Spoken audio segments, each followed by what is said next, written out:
O que o tempo deixou para mim é um ciclo de debates que integra as ações do projeto O Último Tango, com patrocínio do Fundo de Apoio à Cultura da Secretaria de Cultura e Economia Criativa do Distrito Federal. Hoje temos a roda O Tempo e o Povo da Cultura, com a figurinista, cenógrafa, pesquisadora cênica e gestora do Espaço Ateliê Goldoni, Maria Carmen Souza, e o ator e diretor Túlio Guimarães, ator 60+, arte educador e diretor de teatro. Então, vamos começar a nossa roda de bate-papo? Começando a, a minha jornada, eu tenho 54 anos de teatro, não só agora, eu não trabalhei como atriz, sempre foi na coxia. Eu gosto de arquitetura, eu gosto de cenografia, mais do que figurino, que eu também faço, mas eu vivi um tempo que mulher entendia de roupa. Então eu tinha que. Acabei aprendendo, foi bom também, porque eu aprendi a fazer figurino. Mas, em primeiro lugar, não, vai fazer cenografia, vai mexer com martelo, com serrote. Não, você faz o figurino mesmo. Comecei trabalhando na TV Globo, aí me puseram no figurino. Foi bom porque foi uma lição exemplar e muito boa. Isso eu fiz, como vocês, uma escola, a Escola de Belas Artes.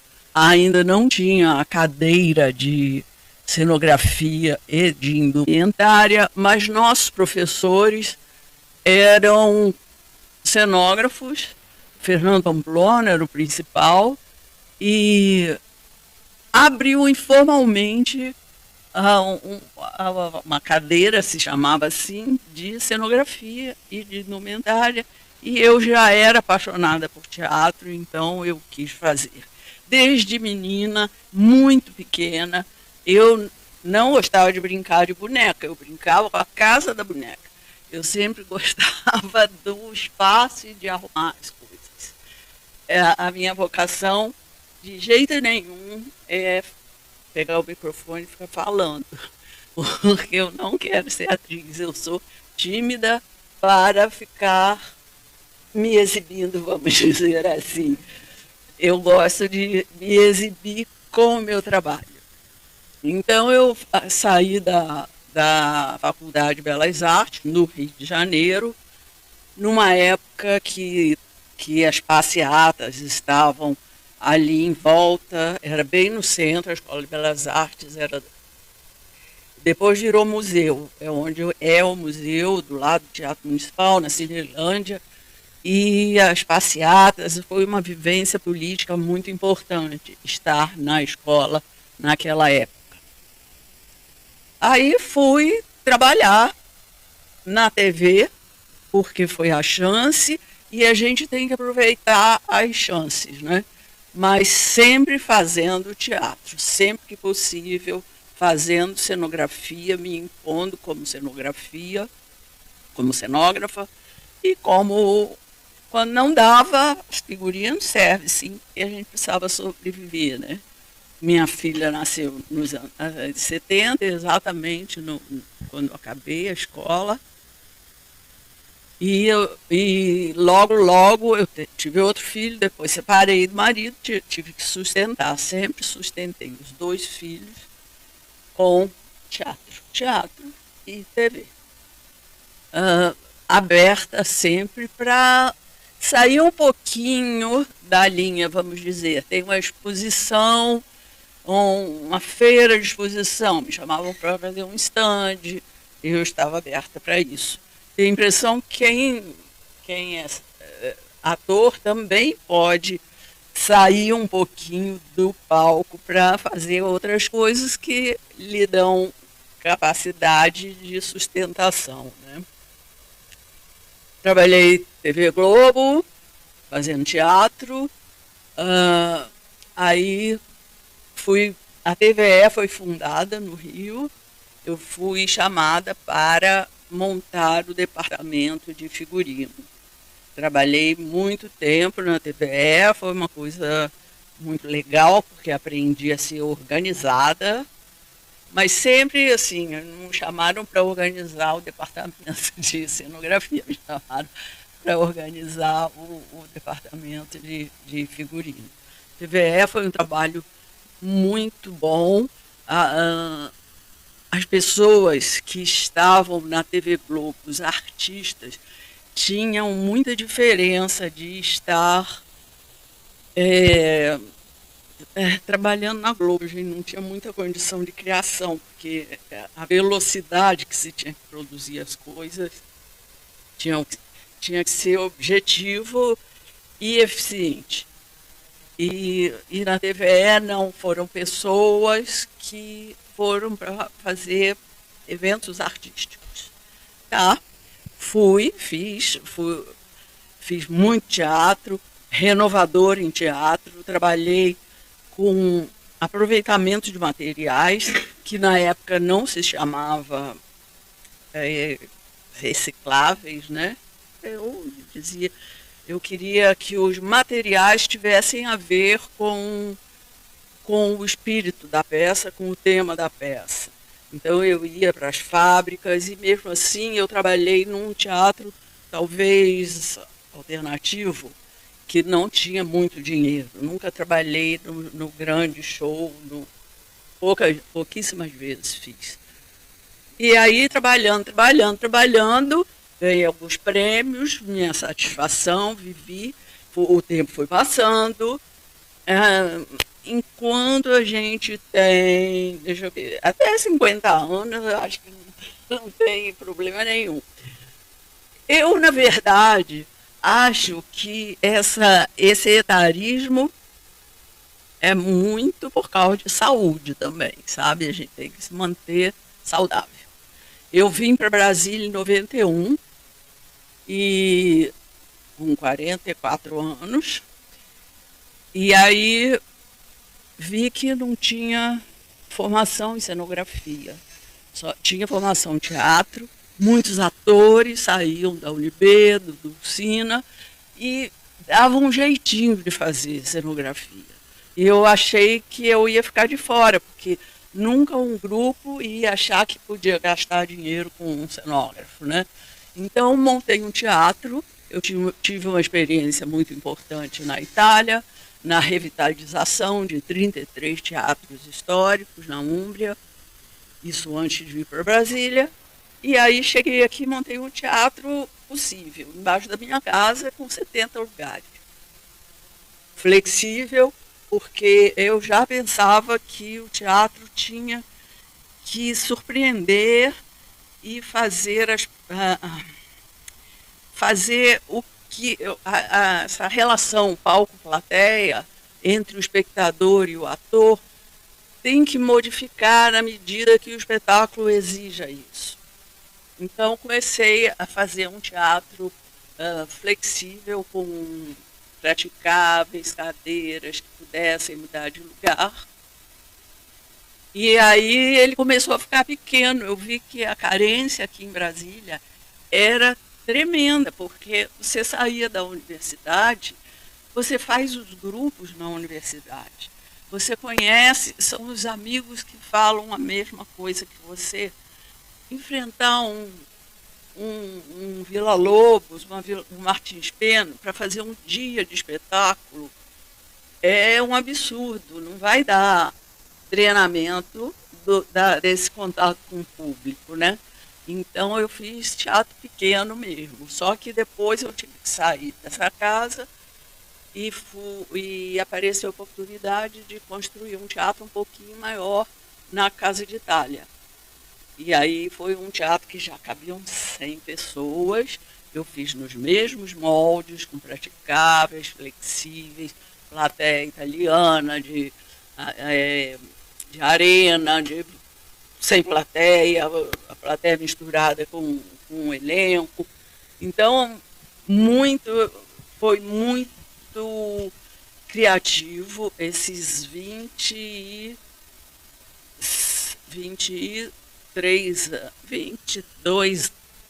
anos de Teatro Goldoni dentro da Casa de Itália.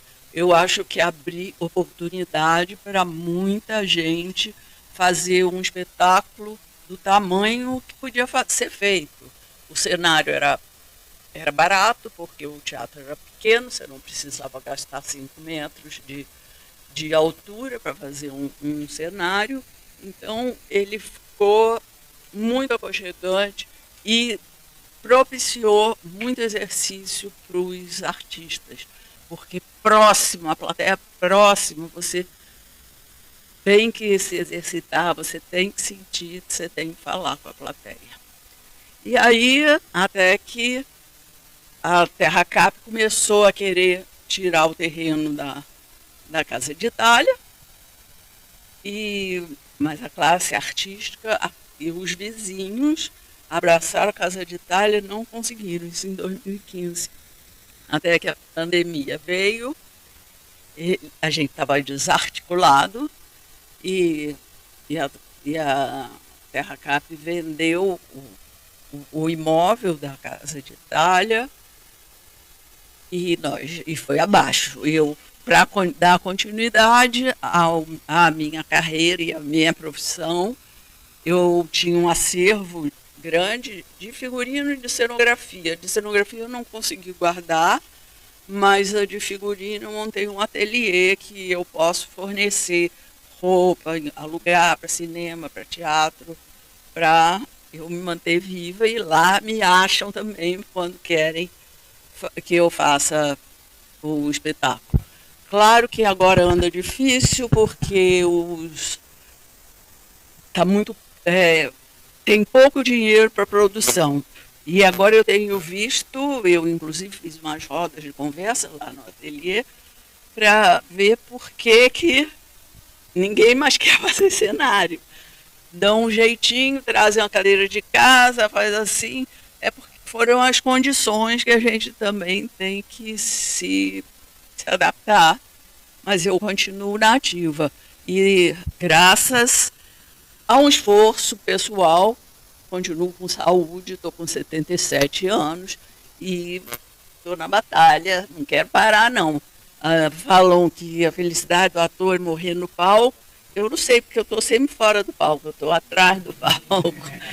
Mas eu quero morrer trabalhando, igual o Vladimir Carvalho, que estava filmando recentemente, organizando todo o acervo dele.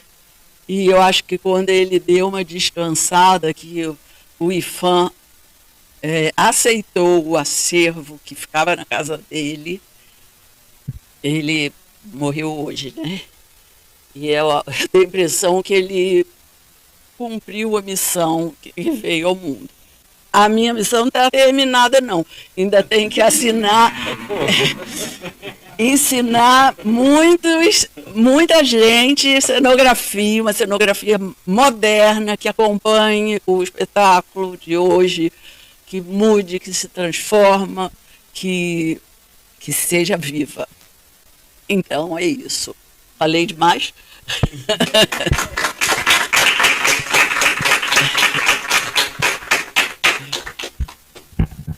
Bom, boa noite, gente.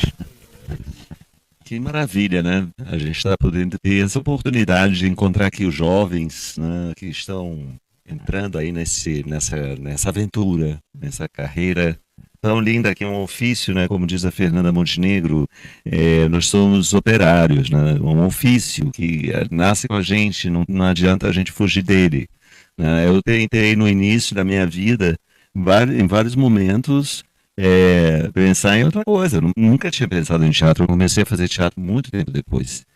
O meu avô era diplomata e eu via, assim, minha mãe separou do meu pai, eu fui morar com meu avô lá na Colômbia, em Letícia, né? E eu via que ele trabalhava de 9 da manhã até as 3 da tarde e depois ele ficava escrevendo, tomando um esquinho e tal.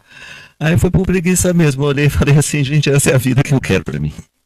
Vou fazer direito, vou seguir a carreira diplomática, porque é ótimo, né? Tá tudo bem. Aí foi uma época que a gente voltou para o Brasil, eu com minha mãe e meu irmão, no auge da ditadura militar, e aí foi que eu tive os primeiros contatos com o teatro brasileiro. E eu voltei numa época, em 1974, o auge da ditadura, que era o Médici, né? Nessa época, 74, acho que era Médici. E esqueceu, né? Pelo amor, é bom, não, mas ele não pode esquecer, não. A gente não pode esquecer para que não se repita. Mas eu sabia, quando eu estava morando lá na Colômbia, que aqui no Brasil estava acontecendo alguma coisa muito interessante. O movimento da Tropicália, né, o movimento da contracultura, quer dizer, o teatro pipocando nas universidades, né, o teatro de resistência, né, a perseguição que houve aos artistas de uma forma geral, alguns que abandonaram a carreira em função disso, outros foram embora do Brasil, se casaram por lá, fizeram carreira lá e nunca mais voltaram, né? Mas foi quando eu assisti, aqui no Brasil, um espetáculo chamado Macunaíma, direção do Antunes Filho, se não o nosso maior encenador, um dos maiores encenadores do mundo. Faleceu tem uns 2 anos, mais ou menos 3 anos, o Antunes, em São Paulo. E eu vi esse espetáculo em 74, foi um ano que eu cheguei no Brasil. Eles estavam fazendo uma turnê, tinham voltado da Europa, né? E aí estavam fazendo turnê. E eu estava morando, nessa época, no Maranhão, em São Luís. E aí eles passaram pelo Teatro Arthur Azevedo e fui ver. Quando eu vi aquilo, eu falei assim, meu Deus, o que é isso? Porque eu já tinha assistido muita ópera quando criança, minha avó cantava, né? Então, oi? Não é?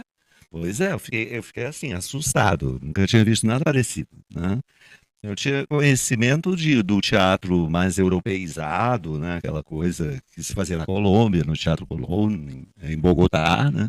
Mas aqui no Brasil eu via que tinha um movimento muito mais consistente no sentido da contracultura, da vanguarda. E o Antunes, todo mundo, acho que vocês conhecem, obviamente, né? O Antunes trabalhou no Piccolo Teatro de Milano, ele trabalhou com grandes diretores do TBC, né? Ele foi assistente de direção do Adolfo Celli, e é um cara genial. Aí quando eu vi aquilo, aquelas esculturas vivas, né? Eu falei assim, o quê? E eu estava no penúltimo semestre de economia. Eu estava fazendo economia para entrar no Barão do Rio Branco, né? Fazer o concurso. E isso, o meu tio, feliz da vida, né? Porque eu era a última esperança da família de continuar a tradição de diplomata e não sei o que, né? Ah, lá você foi. Aí, no penúltimo ano, eu fazia parte de uma academia, Academia dos Párias, que eram poetas da Nova Trova maranhense e fizeram um concurso de poesias organizado pela Academia Maranhense de Letras, que tem Gonçalves Dias, né, Vera Goulart, aquele povo todo e tal. Diga, meu bem. Tem uma placa lá no teatro. Ah, é? E é fundador da Academia Brasileira de Letras. Olha que chique. Gente, vocês não têm ideia de quem é essa entidade. Vocês não têm ideia, é verdade, gente. Verdade. Eu não conheci. A Carminha ganhou 2 prêmios Mulher, prêmio Mambembe, foi uma pioneira no Brasil a usar materiais em cenografia que ninguém nunca tinha pensado em usar, né? Quer dizer, é uma figura assim que eu já tive o privilégio, a honra, né, de pisar em cenários dela. Assim, de estar. Conta a sua história. Pois então, tá bom. E onde é que eu estava mesmo? Porque eu estou ficando velho. Você falou dos grandes autores maranhenses. Sim, aí tá. Eu estava da Academia dos Párias, que eles faziam umas poesias, como é que eu vou dizer, proibidas, assim meio, né? Então, aí a gente se inscreveu e eu era o reciter dessa Academia dos Párias. Aí no Teatro Arthur Azevedo, o concurso era no Teatro Arthur Azevedo, de poesia. Foi a primeira vez que eu pisei num palco, assim, um palco de verdade, né? Só que eu fiz um rapel descendo do camarote, do 3º andar, até o palco. Era coisa de jovem, doido, né? E o nome do poema era, será que pode falar? É um pouco... A Buceta de Lúcia. Então, aí eu fiz a Buceta de Lúcia e ganhei o primeiro lugar como intérprete. Aí eu falei assim, olha, gente, nossa, eu tinha... né? Aí tinha acabado de chegar em São Luís um grande diretor, o Aldo Leite, que fez história no Teatro Paulistano. Ele fez um espetáculo chamado Tempo de Espera, que ele também ganhou mulher, e viajou o mundo inteiro e estava voltando e retomando as atividades do grupo da universidade, que era o grupo Gangorra. Aí eu falei, vou tentar melhorar essa minha forma de recitar. Eu vou fazer uma oficina de teatro lá na universidade. Pronto, entrei, nunca vai sair. Terminei economia porque eu fui obrigado. Entendeu? Porque eu já estava no último ano. Né? Me lembro que o professor, naquela época, não tinha computador, não tinha essas coisas não. Então a gente escrevia no quadro as fórmulas e tal, né? Estatística, que eu empurrei para o último semestre.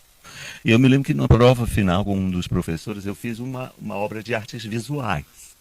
Com todos os cálculos, não tinha lé com cré. E o professor falou assim, olha, você me promete que você não vai exercer a profissão? Eu falei, prometo, porque eu vou ser ator. Aí ele falou assim, então tá, então eu vou te passar. Não quero mais ver você aqui. Tipo isso. Mas aí, então, eu vivi um grande amor lá em São Luís. E como nessa época, nos anos 80, lá era um escândalo você ter uma relação homossexual aberta, a gente tinha um bar chamado Crônico, onde todos os loucos, malucos da cidade iam. Então, vocês imaginam como é que era naquela época. E aí o pai dele trouxe para Brasília. O Sarney era presidente, para separar a gente, para acabar com o que o pai dele chamava de sem vergonhice. E só que ele estava redondamente enganado, porque eu vendi tudo lá no Maranhão e vim embora para Brasília. Né? Vim embora para Brasília. E um dia passeando ali passeando ali do Conjunto Nacional para o setor de diversões sul, eu passei na frente de um lugar que estava escrito assim, Faculdade de Artes do Lucina. Eu olhei aquilo ali, eu não sabia quem era Lucina, para você ter uma ideia. Eu não sabia. Aí o Zé Roberto, meu companheiro, me disse assim, olha, Túlio, uma faculdade de artes aqui em Brasília e tal. Falei, vamos entrar, vamos conhecer. E, gente, na época, isso em 1988, nós éramos quase contemporâneos, né, Júlio? Foi mais ou menos nessa época. Em 88, o Dulcina, para vocês terem uma ideia, tinha para mais de 3 mil alunos. Né? Eram 3 prédios. Além daquele complexo Dulcina que a gente conhece, que tem o underground lá embaixo, tudo, 5 andares, o teatro para 460 lugares, né?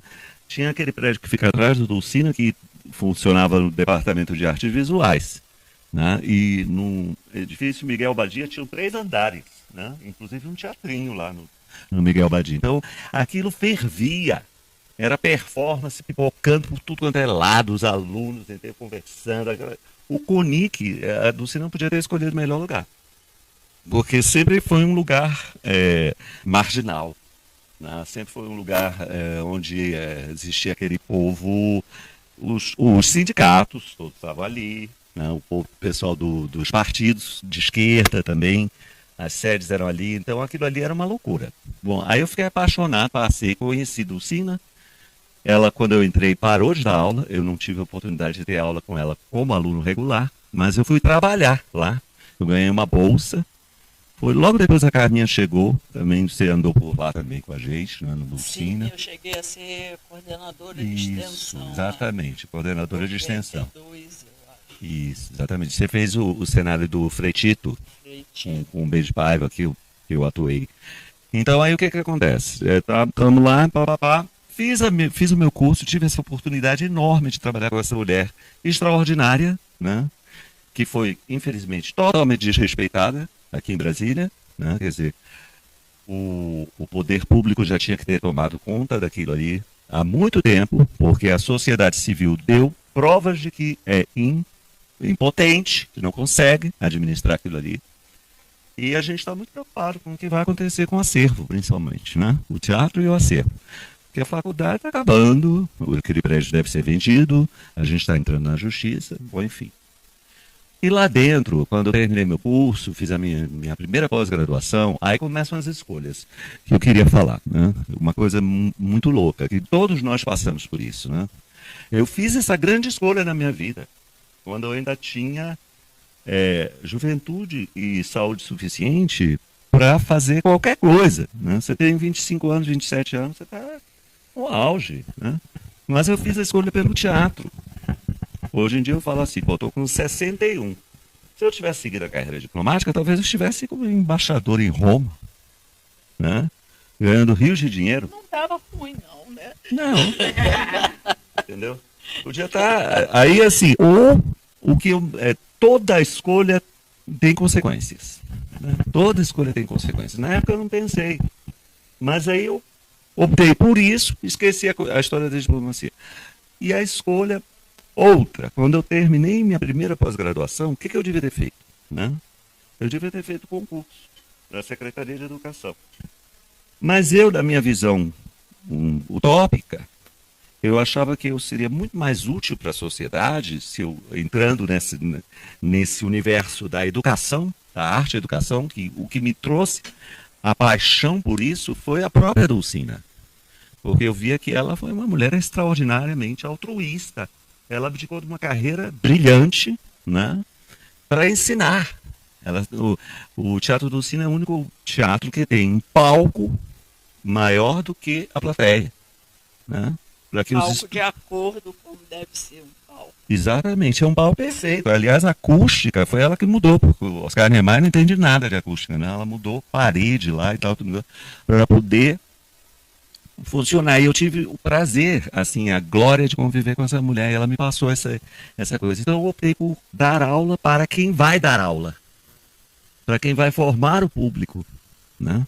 Nunca me passou pela cabeça que a Faculdade de Artes um dia pudesse acabar. Eu acreditava no país. Eu dizia assim, não, gente, não é possível. Uma faculdade de artes, um teatro. A mulher, segundo Fernanda Montenegro, a personalidade mais importante do teatro do século XX foi Dulcina. Toda a história do teatro brasileiro passa pela Dulcina, do século XX. Né? E está aí. Né? Bom, mas enfim. Aí eu comecei a dar oficinas no departamento de extensão da faculdade.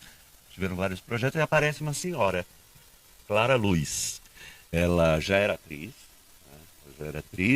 e já tinha trabalhado com alguns diretores importantes, Hugo Rodas, né? Ela tinha, na época, 74 anos. Ela começou a fazer teatro depois que o último marido morreu e ela pôde fazer teatro, né? E ela era apaixonada pelo teatro. E eu tinha uma turma de galera, assim como vocês, porque na minha especialização eu trabalhei com ampliação do repertório gestual através da consciência corporal. Então eu trabalhava com teatro físico. Pauleira, né? E nem eu pensava que eu ia ficar velho. Aí, resultado. Você já está? Eu não. Você está linda, maravilhosa. Não, linda não. Não, tá assim, você é chique. As pelancas caem, mas a cabeça eu espero ficar. Não, isso é muito importante, isso que a Carminha está falando aqui, né? Porque a cabeça, gente, eu estou vivendo isso. Não muda, não envelhece. Às vezes você faz coisas do arco da velha que você diz assim, gente, eu não vou dar conta de fazer isso. Eu não sei se alguém aqui viu o Volver a Letícia, que tem o espetáculo que o Ripoldi dirigiu, o último que ele dirigiu e escreveu, que eu atuei, e tem uma cena que eu faço uma... Aff, Maria, com 61 anos fazer aquilo ali, eu não acreditava que eu fosse capaz de fazer, sabe? Então a cabeça não envelhece, e às vezes, e essa energia ela permanece. Quer dizer, se fogo sagrado, ele não se apaga, nunca. Né? Agora, onde é que eu estava? Esqueci. Bom, mas essa senhora, a Clara. Aí a Clara começa a fazer oficina, termina o espetáculo, ela chega para mim, eu tinha uns 30 e poucos anos, ela chega para mim e diz assim, você dirigiria um grupo de pessoas com mais de 55 anos, porque a gente teve um convite para ir para Portugal, para a cidade do Porto, para um festival de terceira idade, mas a gente não quer ir como turista, a gente quer ir com um espetáculo de teatro. E eu acho que você pode dirigir. Aí eu falei assim, meu Deus, idosos, como assim? Eu nunca trabalhei com idosos na minha vida. Né? Como é que eu vou fazer com eles? Gente mais vivida. Gente mais vivida. Mas eu não tenho nada contra, viu? A palavra idoso, velho, não.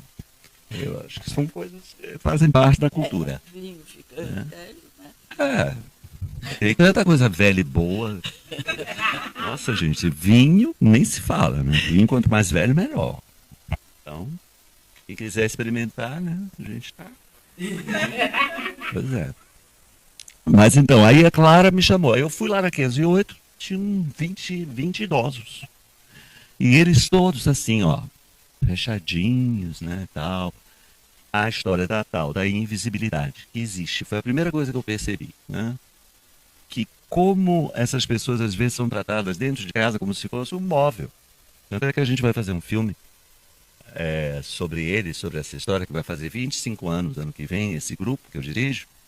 E tem uma cena que a gente vai fazer assim, da família pegar o idoso, carrega e bota aqui para passar. Carrega e bota aqui para passar. Entendeu? Um móvel. Uma coisa, um estorvo dentro de casa, né? Eles não são vistos e sempre foram reprimidos a vida toda, a maioria. E olha que eu estou falando de pessoas aqui do plano piloto, que tem uma outra educação, né? Tem uma outra posição social, enfim. Aí a pergunta foi, o que eu vou fazer? Não tem dramaturgia para 20 idosos? Onde é que eu vou achar dramaturgia para 20 idosos? Personagens Para 20 idosos, né? Aí eu eu dava aula de dramaturgia na faculdade, nessa época eu dava aula de dramaturgia.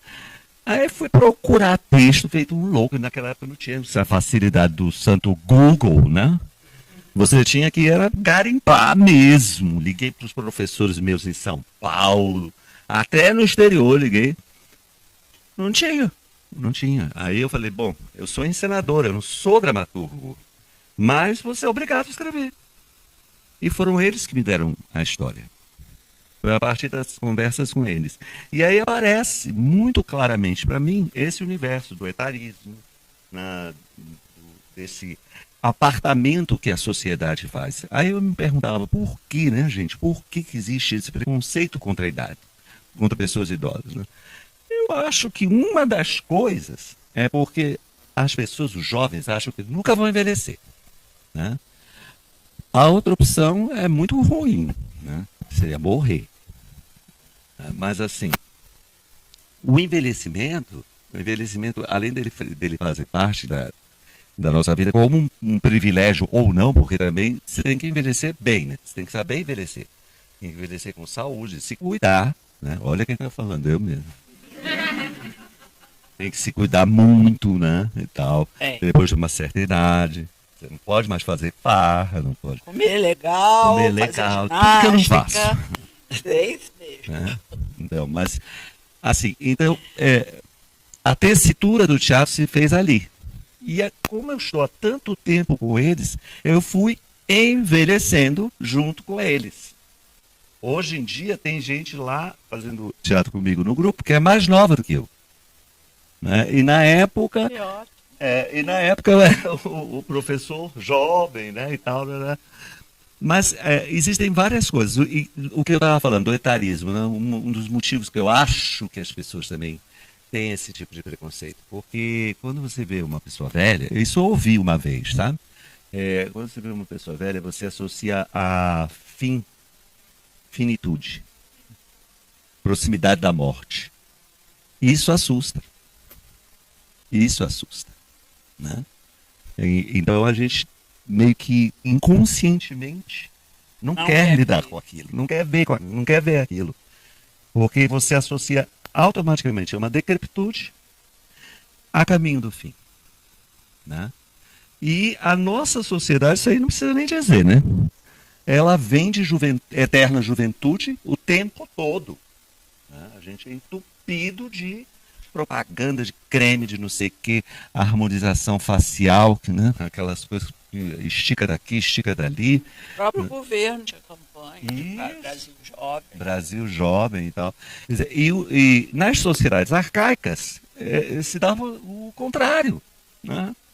Os velhos sempre foram muito respeitados. Os orientais também. Total. Eles têm o conhecimento. Claro, porque eles têm o conhecimento, um conhecimento riquíssimo, né? E aí, conversando com o Jones sobre o que a gente ia falar aqui, eu vejo assim, essa escolha me custou caro, porque na nossa profissão, gente, existe um disparate muito grande, né? Quer dizer, um paradoxo muito grande. Tem pessoas que fazem um filme e recebem 50 milhões de dólares. Lá nos Estados Unidos. Isso. Né? E aqui no Brasil, a gente, Mas com o antes FAC, a ele gente fez recebe outro. 150 mil reais para fazer o espetáculo e ainda contrata um monte de gente. O teatro é visto como o Mas luxo. não vamos desanimar essa gente, Não. porque o FAC Desculpa está aí, gente. terrível. Está fazendo a gente trabalhar com orçamento de 2012. É.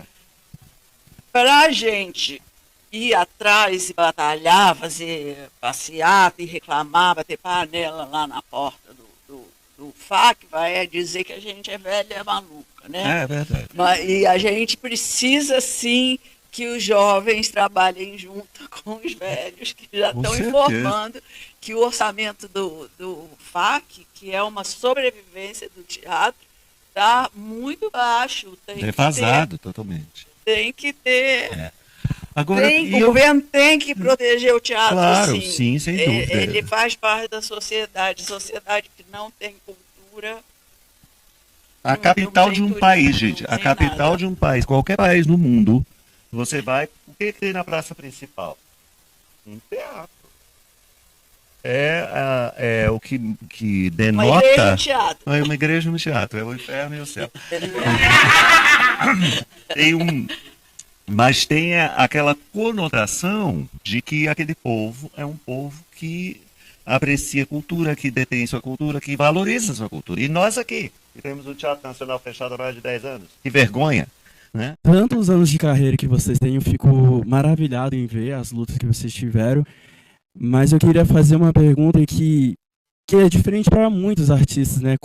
Por várias vivências, como artista negro, como artista de periferia. Mas qual é o maior desafio de fazer arte? Ser a arte? Ser representante?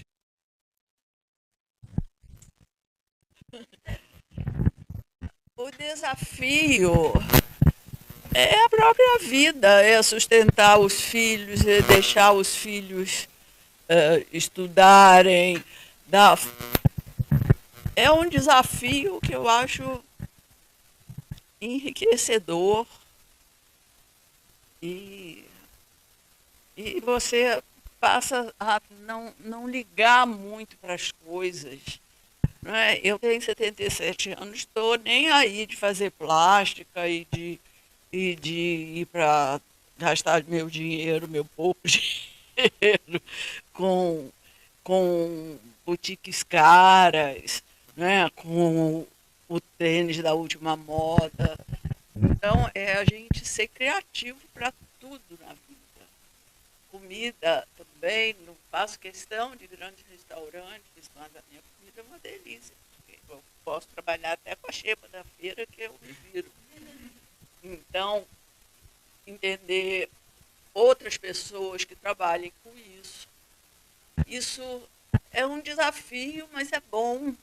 É legal você ter desafio.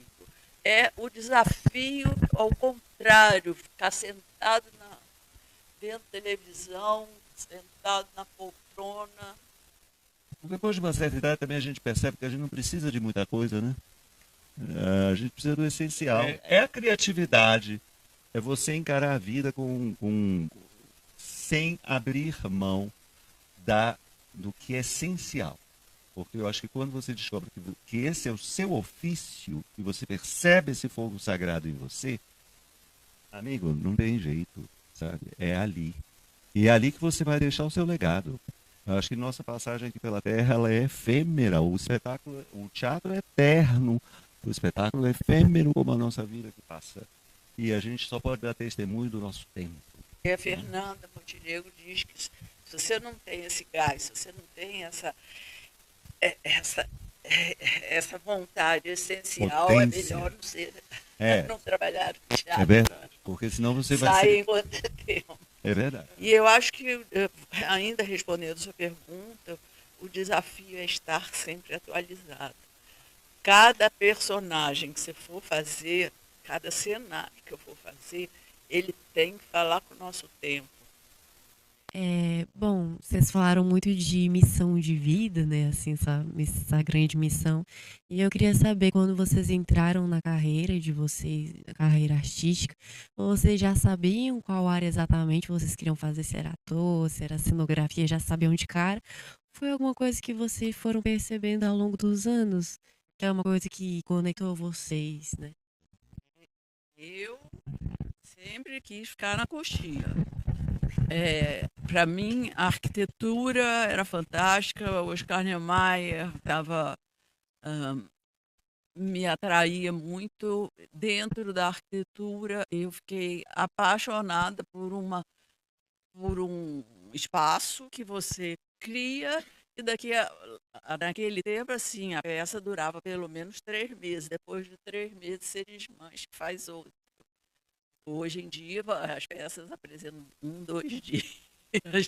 E aí você não pode criar muitas arquiteturas. Você pode trabalhar o espaço, mas essa, para mim, sempre foi cenografia, minha paixão.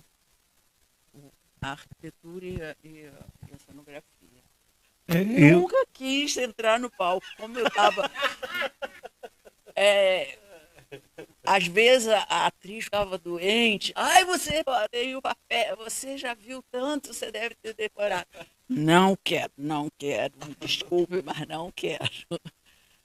no meu caso, eu comecei atuando, né? Mas como eu sou uma pessoa muito curiosa, né, e quando eu comecei a estudar o teatro, né, entender o que que era a linguagem, esse universo imenso, né, que você tem, o teatro ele é polissêmico, né? Quer dizer, o teatro tem elementos de todas as linguagens. Aí eu atuava, mas aí de repente eu me vi no lugar do diretor, sabe? Do diretor, tendo que tomar decisões estéticas, tendo que lidar com o ser humano, com o tratamento com as pessoas. Por isso que depois eu fiz a minha primeira pós, foi em linguagem teatral, onde a gente se formava como teatrólogo, como encenador, né? Então eu gostava dessa parte da criação, porque eu peguei uma época também em que o teatro estava passando por uma transformação. E foi aquela época que o Gerald Thomas veio, que fazia aqueles espetáculos que todo mundo ia, achava lindo, mas ninguém entendia nada, né? Que tinha que ter bula na porta do teatro para explicar o que, que era o espetáculo. Mas assim, era tudo de uma espetacularidade imensa, né? Então aí eu comecei a me apaixonar pelas materialidades que faziam parte do discurso cênico, né? Mas a minha alma de artista está nesse estado do teatro, que a gente só consegue no palco, como ator, como intérprete, entendeu? É inexplicável.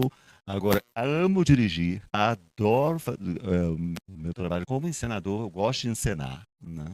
De lidar com as pessoas. Foi isso que também acho que me levou para a sala de aula, para ensinar teatro para pessoas que vão ensinar teatro ou que querem optar pela profissão como atores, né?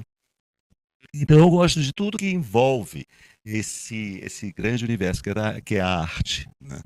Mas essencialmente, principalmente agora que os anos estão passando, por incrível que pareça, né? Eu poderia dizer assim, tá na hora de eu ficar só dirigindo, ficar só né, dando consultoria, palestra, etc. Não, cada vez mais eu tenho vontade de estar no palco, de ser dirigido, de descobrir outras possibilidades. Outras possibilidades. E eu acho que é o palco que me dá isso, como ator. Então, essencialmente, eu acho que eu sou um ator. Olha, já falei tanto e considerações finais. Para mim, o teatro foi muito importante, foi a minha vida. Não me arrependo de não ter saído dele.